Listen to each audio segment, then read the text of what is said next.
प्रवासी ओडिया मानक मंत्री टुकुनी साहू द्वारा सुखिला खाद्य बंटन। बलांगीर सईतला बीच पर लॉकडाउन थिबा बेले घड़ी संधि मुहूर्त ओडिशा मो परिवार अध्यक्ष अरूप पट्टनायक मुख्य अतिथि भाव में जोगदे उद्घाटन करथिले। मुख्यमंत्री नवीन पट्टनायक परामर्श में आज बलांगीर जिला सईतला ब्लॉक बरगाँ जातीय राजपथ 26 टारे महिला शिशु विकास मंत्री टुकुनी साहू द्वारा प्रवासी पथचारी श्रमिक मानक मंत्री टुकुनी साहू सुखिला खाद्य सामग्री बंटन करथिले।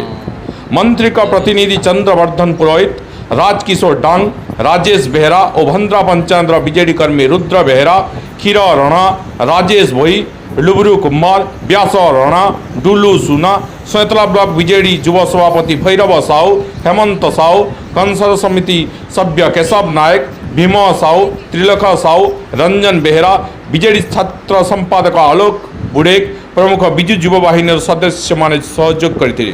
बलांगीर जिल्लार सईतला ब्लॉक प्रकाश साहू रिपोर्ट, जुब शक्ति न्यूज ओडिशा।